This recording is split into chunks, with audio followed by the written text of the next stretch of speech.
Жизнь ломается не снаружи, а изнутри. Это не мир стал темным. Это людей в твоей жизни стало меньше, которые искренне хотя бы один раз постарались бы понять, что происходит у тебя на душе.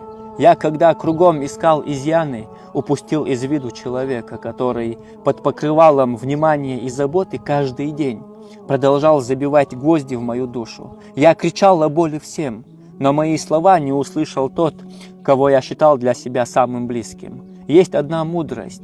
Зов родной души слышен издалека, а кто твой зов не слышит, тот не был для тебя родным никогда. Мрак в твоей жизни не приходит сам по себе.